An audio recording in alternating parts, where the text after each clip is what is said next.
présenter pour ceux qui ne me connaîtraient pas. Donc, Amandine Roux, je suis en charge des relations avec les partenaires privés pour la filiale IFV Service de l'IFV, donc qui accompagne les entreprises de la filière dans le développement de leurs projets R&D. Et je suis accompagnée de Caroline Goutsoulard aujourd'hui. Bonjour, Caroline Goutsoulard. Moi, je suis chargée de projet en expérimentation sur la protection du vignoble et plus particulièrement sur l'évaluation des solutions de biocontrôle. Et on est basé sur l'unité de Rodilhan à côté de Nîmes, sur le pôle Rhône-Méditerranée. Donc, j'espère que vous nous entendez bien et que vous voyez la présentation. Si quelqu'un peut nous faire un petit signe, c'est bon. C'est bon. Merci beaucoup. Donc, nous avons organisé ce webinaire pour vous présenter notre nouveau dispositif d'essai que nous avons appelé tout simplement la SERB à IFV Service. C'est le premier dispositif d'essai sur vigne en pot sous serre, conduit comme un vignoble, avec comme objectif de tester les solutions de biocontrôle et biostimulation dans des conditions suivies et contrôlées et stables. Et semi-contrôlé, pardon. Et donc, le webinaire durera 30 minutes, 15 minutes de présentation et 15 minutes de questions. Donc, d'ailleurs, je vous invite à utiliser la discussion pour poser vos questions et on y répondra à la fin du webinaire. Et je vais laisser la parole à Caroline pour vous présenter l'origine de ce dispositif. Merci Amandine. Alors, je vais essayer de faire un peu succinct et de vous parler rapidement de l'historique de la mise en place de ce dispositif. Donc, en fait, il est né dans le cadre du financement d'un projet qui s'appelle ABAPIC, donc qui est un financement du plan de relance 2021 pour l'accélérateur pour les entreprises du biocontrôle et de l'agroéquipement dans la protection intégrée des cultures. C'est un projet qui était piloté par l'ACTA et qui a regroupé pas mal d'instituts techniques sur plusieurs cultures différentes et dont l'objectif principal était d'identifier et de créer des nouvelles méthodologies pour accompagner au mieux les entreprises pour évaluer les solutions de biocontrôle plus particulièrement. On est parti de plusieurs postulats. Le premier, c'est justement ce problème d'efficacité au champ et surtout d'hétérogénéité d'efficacité au champ de ces solutions de biocontrôle par rapport à l'efficacité qui pouvait être retrouvée au laboratoire. Et donc, on a identifié un manque de compréhension de l'action de ces produits-là et dont on voulait approfondir un petit peu. Et notamment, deuxième postulat, une influence des facteurs climatiques, puisqu'on sait que ces produits sont plus fragiles que les produits de la chimie de synthèse, les produits conventionnels, et donc étaient potentiellement plus influençables par les facteurs environnementaux. Et puis, une troisième question, on va dire, qui nous paraissait primordiale, c'était quels sont les meilleurs indicateurs pour les meilleures évaluations de ces solutions-là. Et donc, pour essayer de maîtriser un maximum de conditions, on a choisi de travailler sur plante en pot, mais comme l'a dit Amandine, en conditions de vignoble. Donc, vous voyez, là, c'est notre dispositif. Donc, on dit conditions de type vignoble, puisqu'en fait, on est sur des rangées de vignes, des vignes qui sont rognées, palissées, fertiriguées individuellement, dont on peut maîtriser un maximum de paramètres. Et surtout, c'est une vigne qui est amenée à vieillir, c'est-à-dire qu'on travaillera plusieurs années avec ce même matériel végétal. Et donc, on ne sera pas uniquement sur de l'évaluation sur du jeune plant, comme on peut déjà le faire en laboratoire. Donc, dans le cadre du projet ABAPIC, sur cette plante en pot, on y a appliqué un produit. Et pour ça, on a contrôlé toutes les conditions grâce à des stations météo, donc les conditions de la vigne avant, pendant et après l'application des produits de biocontrôle. Par rapport à notre postulat théorique d'influence des facteurs climatiques, on a choisi pour ça de pouvoir modifier certains facteurs climatiques. Et donc pour ça, voilà le dispositif de la serre aujourd'hui. On a créé deux zones. Une zone équipée d'aspersion pour pouvoir faire des essais sur le lessivage des produits. et une zone équipée de brumisation qui nous permet de faire des essais sur des modifications d'hygrométrie. Chaque zone, elle, est divisée en 2 compartiments afin de pouvoir faire évaluer l'impact sur la vigne avec ou sans modification des paramètres étudiés. Chaque compartiment, quant à lui, est équipé, il peut être équipé jusqu'à 160 pieds de vigne sur les 8 rangées. Donc, c'est pour vous montrer que c'est quand même un dispositif assez conséquent. Et dans chaque compartiment, on a donc une station météo avec tout un tas de capteurs qui nous permet vraiment de suivre en continu et assez finement les conditions environnementales, enfin les conditions climatiques de chaque compartiment. Suite à ça, dans nos différentes modalités, nos différents essais, on a prélevé des feuilles et sur ces feuilles, on a choisi des indicateurs qui nous paraissaient pertinents.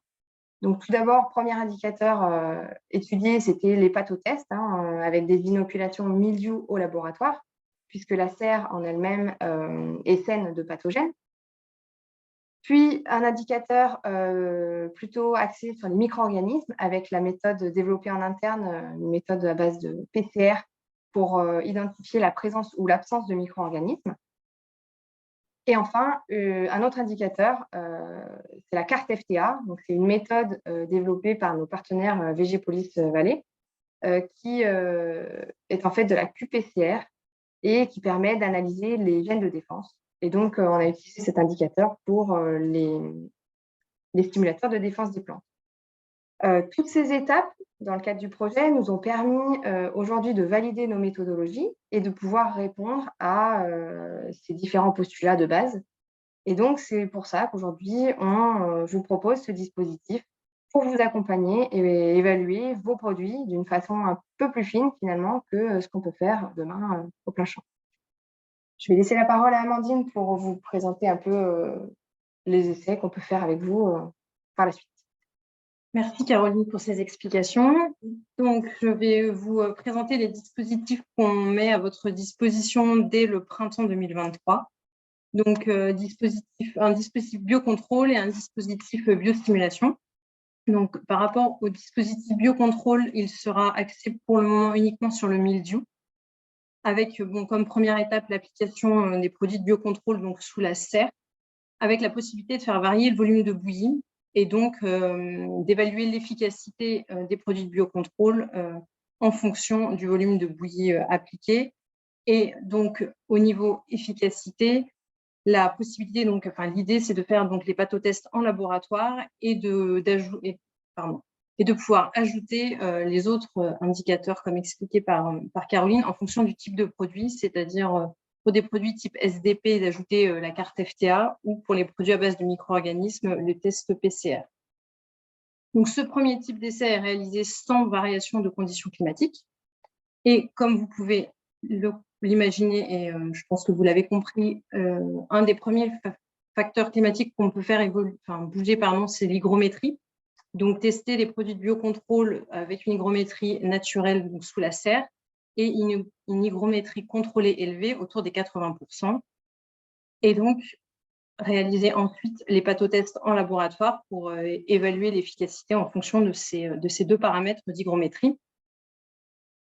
Et le deuxième paramètre possible est donc le lessivage, avec la possibilité d'appliquer un lessivage jusqu'à 20 mm sur les produits qui auront été appliqués précédemment, avec également la réalisation d'essais efficacité au laboratoire, et donc auxquels on peut ajouter, comme pour les deux autres conditions, les cartes FTA ou tests PCR en fonction du type de produit. Donc, sur cette slide, vous pouvez voir donc, les trois possibilités d'essai efficacité mildiou que nous avons que nous mettons à votre disposition. Donc, faire varier l'hygrométrie, appliquer un lessivage ou sans condition de variation. Le deuxième dispositif est donc le dispositif biostimulation, où l'idée est donc d'appliquer les produits de biostimulation également sous la serre dans des conditions stables et suivies, et de suivre un certain nombre d'indicateurs. Donc, la possibilité de suivre le statut azoté de la plante avec des mesures de N-tester tout au long de l'essai.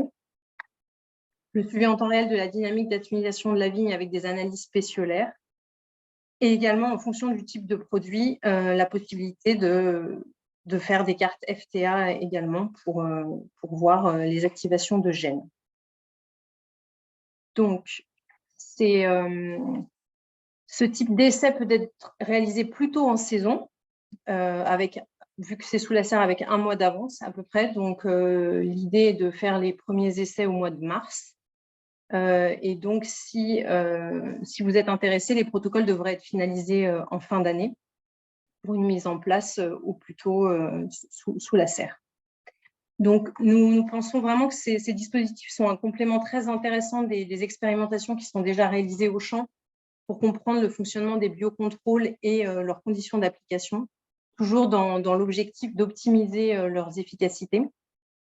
Et pour l'IFV, ce dispositif est amené à évoluer. C'est une première étape et il y a plusieurs pistes de développement qui sont envisagées.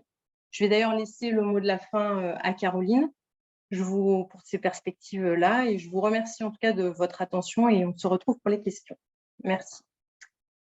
Alors, en termes de perspectives, effectivement, on en a quelques-unes. Tout d'abord, plutôt à court terme, on pense pouvoir vous proposer des pathotests sur l'oïdium également, que les méthodologies en interne sont encore on va dire, en finalisation. Donc, d'ici 2024, on devrait pouvoir vous proposer de faire des essais également sur l'oïdium. On peut aussi vous proposer des essais stress hydrique, puisque, comme vous l'avez vu sur le dispositif, tous nos plants sont en pot. Et donc, on peut faire effectivement amener un stress hydrique potentiel à la ligne. Et à plus long terme, on est en train de travailler sur un autre indicateur, notamment, qui est les COV, les composés organiques volatiles, qui sont des composés que le végétal émet en continu et qu'on arrive aujourd'hui à capter et à analyser. Donc, c'est encore un indicateur qui reste à consolider, mais voilà, on a bon espoir de pouvoir l'intégrer à toutes nos propositions d'ici quelques années.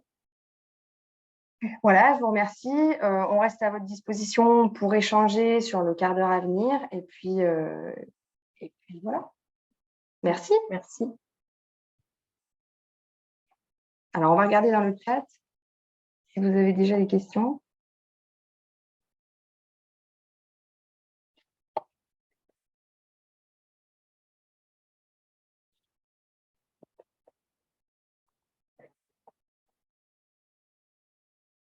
Donc, pour le moment, pas de questions dans le chat. Donc, si vous souhaitez intervenir, n'hésitez pas. Alors, une question, combien de solutions possibles par essai? C'est-à-dire solutions possibles. Est-ce que vous voulez prendre la parole? Ça sera peut-être plus... Oui, bonjour à tous. Non, je m'interrogeais effectivement, vu la complexité de ce type d'essai, par expérimentation, par exemple, dans une année, combien est-ce que vous imaginez pouvoir évaluer de modalités différentes, quoi, par rapport à aux demandes qu'on va éventuellement vous remonter? Vas-y, je t'en prie. Alors, déjà, ce sont des essais qu'on va pouvoir proposer sur on va dire, des pas de temps assez courts, puisque bon, l'évaluation d'une solution, ça peut se faire voilà, sur 1 mois et demi. Voilà. Donc, l'idée, c'est aussi de pouvoir faire plusieurs campagnes d'essais sur la saison grâce à ce dispositif-là. Et puis après, tout dépendra du nombre de solutions, du nombre du nombre de répétitions, ça, ce sera calé. Mais voilà, l'idée, c'est du type d'essai. Voilà, ça va être assez dépendant de ce que vous voulez mettre en place. C'est pas si évident à répondre comme ça, mais voilà, il y a quand même un dispositif qui est assez conséquent et qui permettra demain d'accueillir quand même un certain nombre d'essais. Après, effectivement, plus il y a de modalités, plus ça prendra de la place sous la serre. Ça, c'est sûr.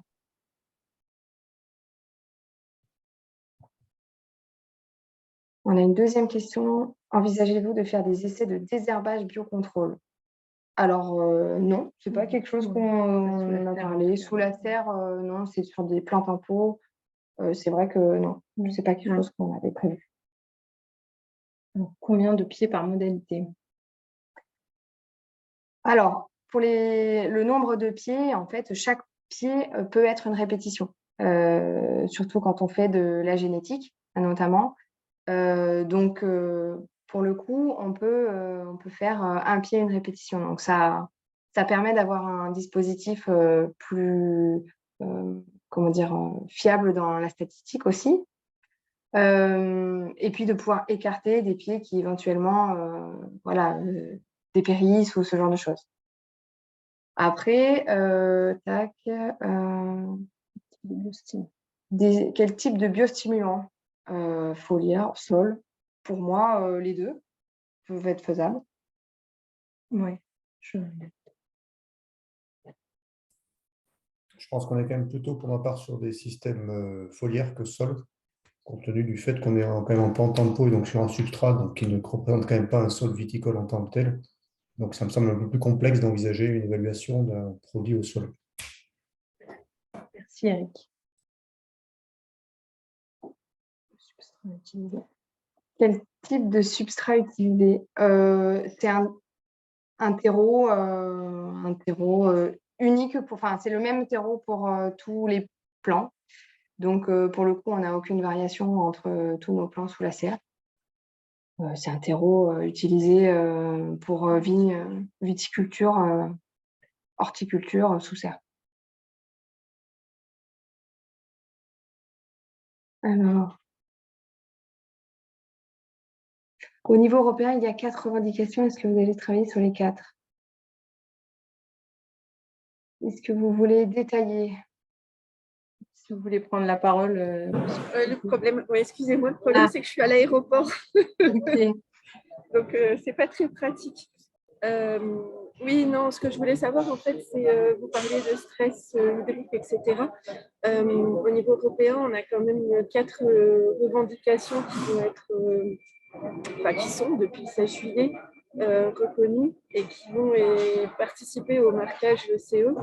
Et ce que je voulais savoir, c'est si vous aviez prévu dans vos tests, en fait, parce qu'il y a des spécifications techniques au niveau de la normalisation qui existent aujourd'hui, qui vont se transformer en normes, de savoir si vous en aviez tenu compte ou pas côté biostimulant, en fait, et savoir si vous allez les intégrer dans vos essais, etc. Alors, en fait, donc, les essais stress hydrique, c'est à plus ou moins court terme. Il faut justement qu'on travaille dessus pour apporter les réponses attendues et en tout cas avoir un dispositif qui corresponde en effet à ces revendications-là. Donc, c'est des choses qu'on va travailler sûrement 2023-2024 pour arriver avec un dispositif qui réponde vraiment aux attentes. Donc, à travailler et enfin, on est ouvert aussi pour échanger sur ces sujets-là et pour amener la meilleure réponse. Voilà. Une évaluation sur BlackRock est-elle prévue? Pour le moment, on n'y est pas. On est encore sur les méthodos pour l'oïdium. Après, ce sera quelque chose qu'on travaillera également. Mais bon, pour le moment, c'est pas prévu pour l'année prochaine ni pour 2024. Pour le contact pour étudier, donc c'est moi. Donc Amandine Roux, je pense que vous avez mon mail puisque j'ai envoyé quelques invitations avec mon mail IFV. Donc n'hésitez pas à me contacter. Une autre question, comment gérer le risque de déviation des traitements lorsque plusieurs solutions sont testées simultanément sur une surface restreinte? Alors, on a développé du matériel qui permet, alors on fait des traitements avec un pulvexpert à dos et on a créé, on va dire, un chariot mobile assez long qu'on passe de l'autre côté de la surface qui est en train d'être traitée, de façon à éviter toute dérive sur les rangs d'à côté, quoi.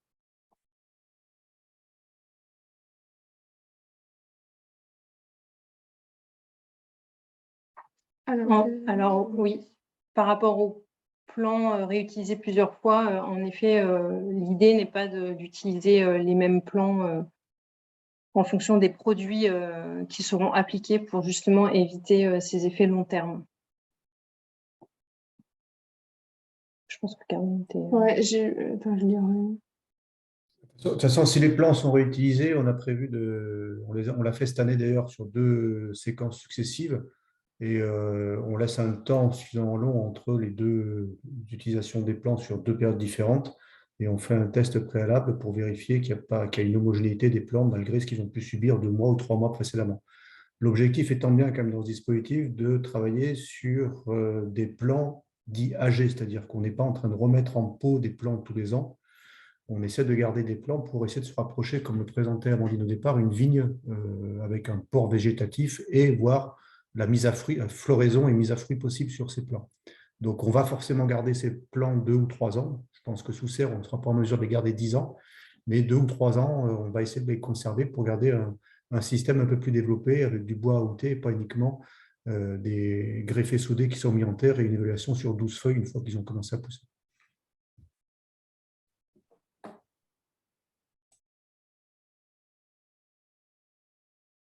C'est vrai qu'on a mis minimum 1 mois de battement entre 2 essais.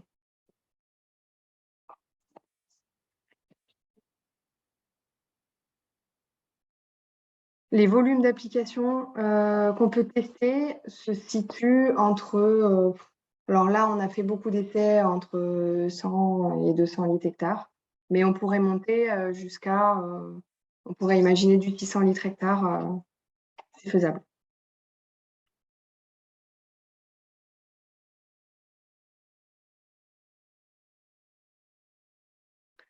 La possibilité de faire des essais pluriannuels.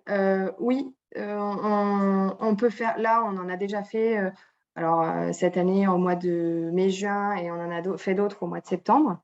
Donc, oui, c'est tout à fait possible. Et c'est d'ailleurs ce qu'on souhaite proposer, de faire au moins 2 ou voire 3 sessions par an d'essais.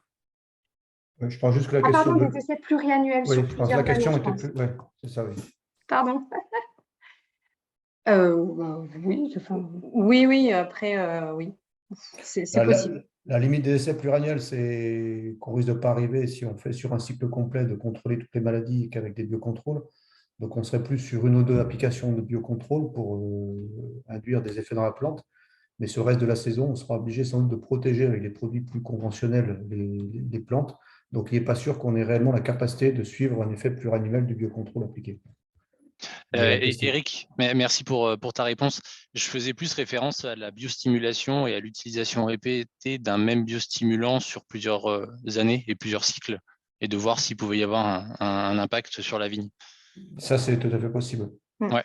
Dans la Le mesure biocontrôle, j'entends tout à fait ta réponse. Ouais. Pour les biostimulants, oui, on protège classiquement les produits contre l'odium, le mildiou ou les maladies qui peuvent arriver sous serre, et on apporte le biostimulant et on les fait à plusieurs termes, voire même pour étrailler, et c'est assez intéressant, les effets sur la mise à fruit, puisqu'on est sur des plantes continues, mieux contrôlées, donc on pourrait être plus facilement mesurer les effets de mise à fruit et d'induction florale qui pourraient être opérés par biostimulant. Ok, et donc tout ce qui est analyse de baies, du coup, récolte, tout ça, c'est des choses envisageables. C'est envisageable. Alors pour le moment, on n'a qu'une année, donc on n'a pas encore une grappe sur nos vignes. Mais et encore, si on en a encore s'il y en avait quelques-unes sur la fin. Ok. Après, on est sur des cycles qui sont aussi très raccourcis et même très rapides, puisque sur une année, on a déjà une mise à floraison sur le mois de septembre. Donc, c'est aussi une physiologie un peu particulière. Mais je pense que ça doit permettre d'avoir un modèle pour évaluer assez rapidement certains effets qu'on ne peut pas voir à la vigne de façon très compliquée. Ok, intéressant, merci. Je profite que j'ai la parole juste pour faire une petite précision concernant ce qui a été évoqué sur les tests PCR. Donc, on a commencé à travailler l'an dernier dans le cadre du programme qu'a cité Caroline, avec d'autres collègues des autres instituts techniques sur l'évaluation de Bacillus aminoliquefaciens. C'était une forme de bacillus qui était représentée dans les différentes filières agricoles. Donc, il y avait un intérêt de le travailler en commun. On est également ouvert sur ces aspects-là à développer avec vous à la fois le travail en serre et le travail sur l'évaluation PCR de certains de vos micro-organismes si vous avez besoin d'accompagnement, sachant qu'on a une cellule spécifique à Vertou qui est capable de faire tous ces travaux d'analyse génétique. Donc, ça peut être aussi un pan de l'approche qui peut être développé, dire en partenariat de développer les indicateurs PCR pour chacun des micro-organismes qui pourraient être travaillés par vos équipes.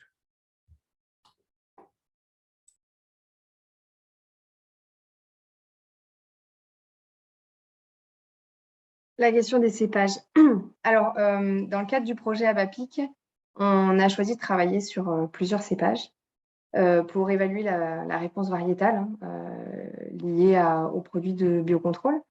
Mais là, dans le cadre de ce qu'on vous propose dans les essais, on s'est pour le moment focalisé sur un cépage. Comme en plus ce sera des essais axés sur le mildiou, on vous propose le grenache pour faire des essais à partir de l'année prochaine. Après, s'il y a un besoin particulier de travailler sur d'autres cépages, ça pourrait s'envisager, ou en tout cas sur plusieurs cépages, ça pourrait s'envisager. On peut en rediscuter sur l'hiver avec ce qu'on a également dans la serre.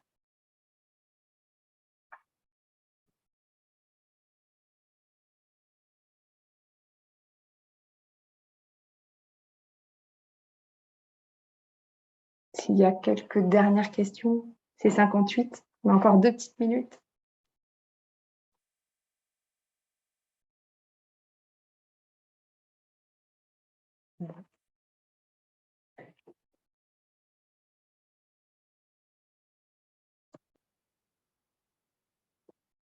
Bon, je crois qu'on va pouvoir clore le webinaire. Alors, n'hésitez pas si des questions vous viennent à l'esprit après. Nous sommes disponibles pour y répondre sans problème.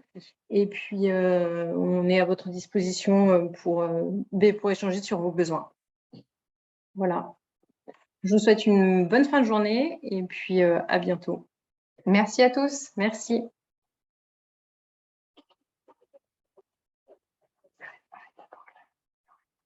C'est bon. Je ne sais pas faire.